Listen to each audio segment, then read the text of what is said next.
Stepping back again, where are we? Comex open volumes are falling. Opening volumes, I should say. Foreign opening volumes are rising. Open interest here is shrinking. Overseas, growing. And here's the kicker. Rising volume on the Comex doesn't necessarily mean new players are entering. It often means existing players exiting, squeezed out, losing relevance, liquidating, searching for liquidity. So when you see volumes spike and open interest fall, you're seeing a market in liquidation. And that's what Comex Gold looks like right now, today. Welcome to the Morning Markets and Metals with Vince Lanci, where each morning Vince brings you the financial and precious metals news to get you ready for your day. And now, here's Vince. Hi. I believe the recent decline in open interest, especially over the last few weeks, has shifted meaning.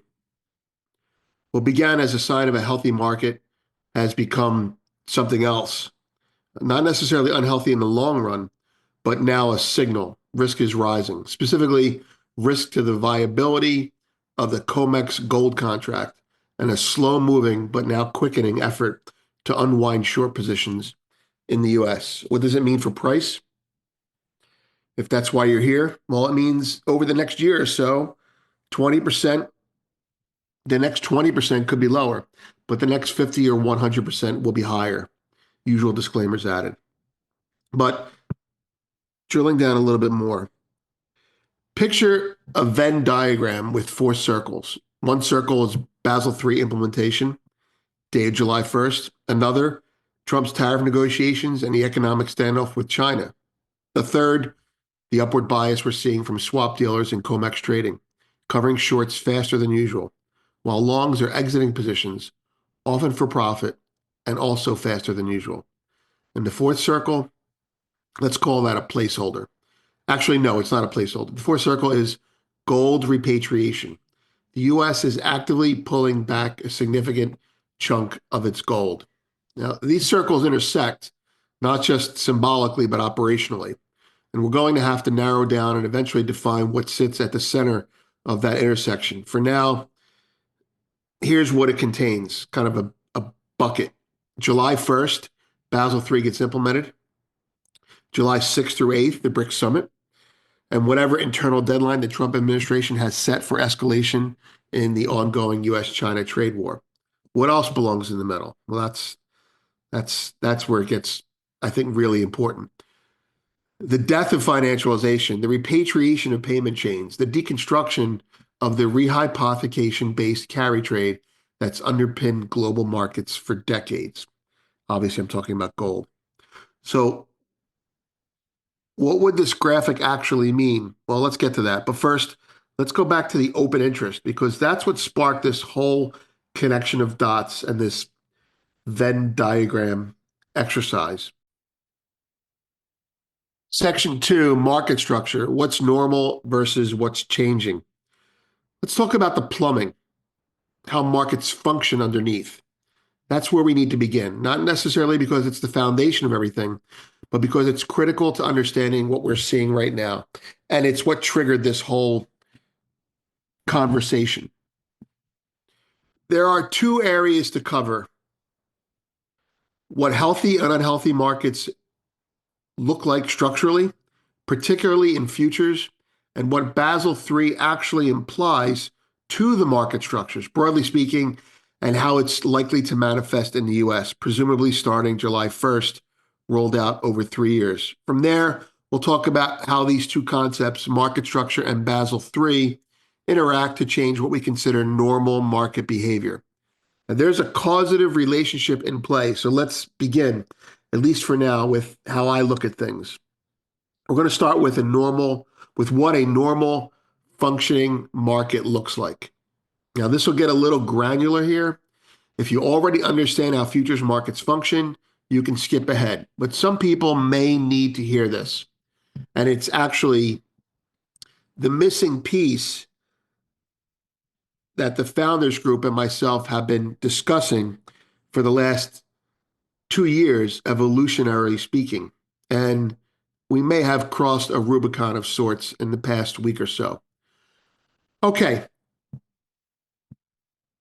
It served essentially what just happened to tie together and make definitive opinions, my own, of course, come about. Okay, so here we go. In a normal futures market, price direction is accompanied by pattern-based changes in open interest. But what we're seeing now is very different. Comex open interest has been declining consistently with almost no bounce to levels we haven't seen in years, while the price of gold continues to rally. That trend has accelerated over the last month, and it's accelerating again over the last week. So what does that mean?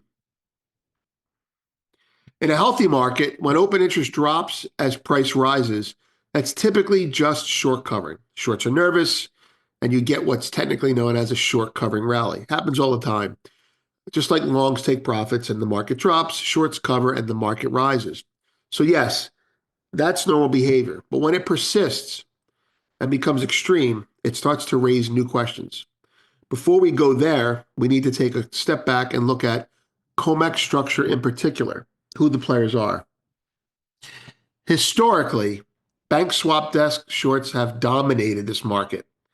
The bullion banks, they have the deepest pockets, the most information flow, and asymmetric control of the market structure itself. They also have physical gold, which gives them, I should say, the ability to short anywhere from 5 to 20 times what they physically hold, because no one ever actually takes delivery. And that's worked for decades. But occasionally, even they get nervous. They'll proactively cover, not out of panic, but out of prudence. You often see that before major events. October 7th last year, for example, right before the Israeli conflict escalated, or started, I should say, they got tapped on the shoulder. Same thing happened before both Iraqi wars. The banks, the market making shorts, covered not because they were sure they'd lose money, but because they weren't sure they wouldn't lose money. I had traders tell me on multiple occasions, literally, if nothing happens, I'll just kick them back out on Monday. Over the years, that's how it worked. So to sum this plumbing part up, in a normal market, when shorts cover into a rally, open interest drops. If it lasts, that's very rare. And it often reflects bank de-risking, positioning ahead of uncertainty.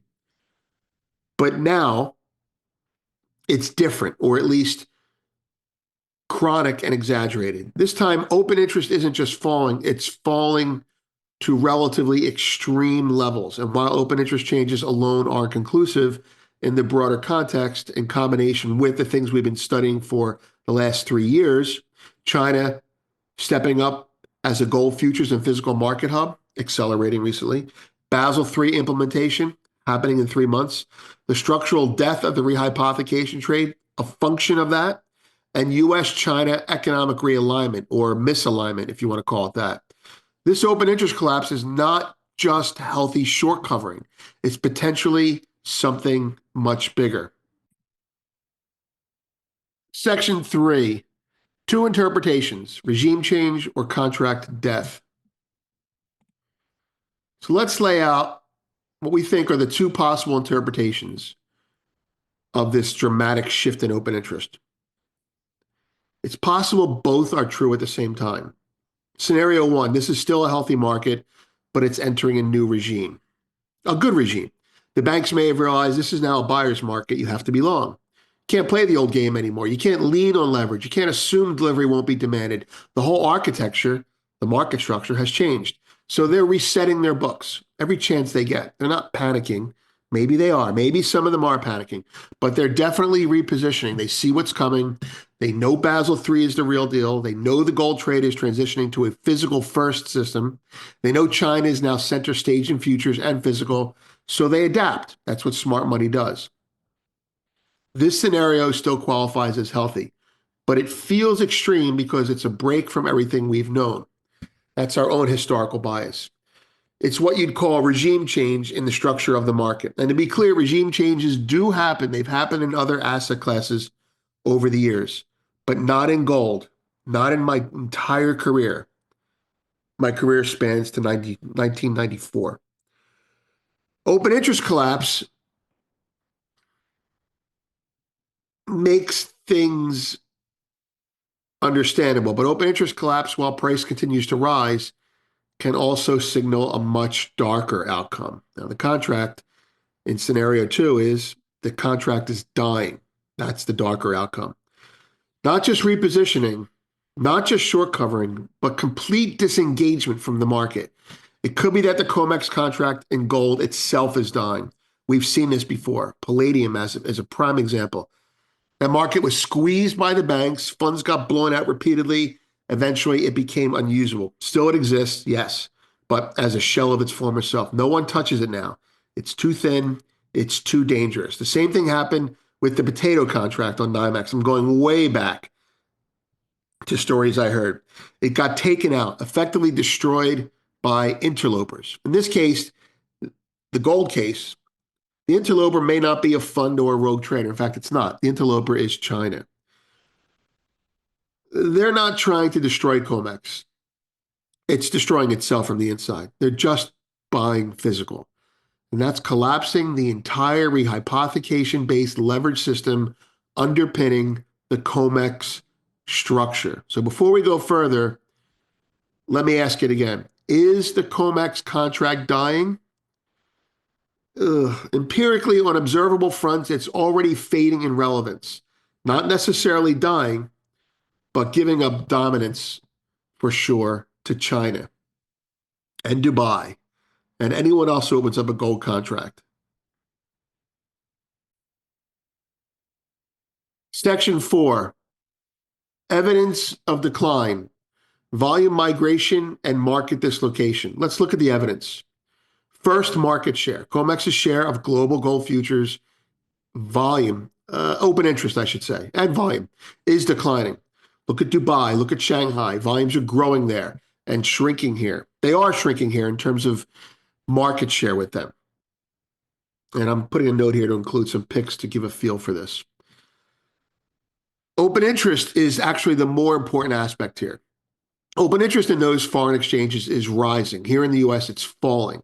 That's not a blip, that's a relocation. Demand, business, vaults, pricing all follow. Supply chain exodus for the past 15 years, it's been going on since 2013, visibly, but not obviously. This is all the culmination in price now following, right? Price is the last part of the supply chain. Market interest, that's what open interest is moving geographically, structurally, and probably permanently. The neighborhood is changing for gold, and Comex is not the center anymore. This is something I discussed years ago with Tom Luongo and learned years prior from a relationship with Diego Perfumo, who was an expert on market structure at the exchange level. Tom and I looked at the premise that if China takes the lead in physical gold and Basel III eliminates Western leverage, then China benefits and the US does not. That means Comex, the old home of dollar-based pricing, starts to die. Meanwhile, Shanghai physical and futures exchanges thrive. At the time, we framed it as a proxy for dollar death. If you dominate global pricing, the dollar remains strong. If you lose pricing power to another region, the dollar loses one of its key structural supports. A leg gets kicked out underneath it. Global pricing becomes regional pricing for gold. That's not a gold issue. That's a monetary regime issue. And it's dangerous for the dollar. So again, stepping back again, where are we? Comex open volumes are falling. Opening volumes, I should say. Foreign opening volumes are rising. Open interest here is shrinking. Overseas, growing. And here's the kicker. Rising volume on the Comex doesn't necessarily mean new players are entering. It often means existing players exiting, squeezed out, losing relevance, liquidating, searching for liquidity. So when you see volume spike and open interest fall, you're seeing a market in liquidation. And that's what Comex Gold looks like right now, today. Well, thanks for watching this morning's Markets and Metals with Vince Lanci. We sure appreciate you tuning in and starting your day with us here. Hope you enjoyed the show, and we'll see you again tomorrow. Please note that this video is not intended as legal licensed financial trading advice and is to be used for informational purposes only. Please contact your financial advisor before making any decisions, and thanks for watching.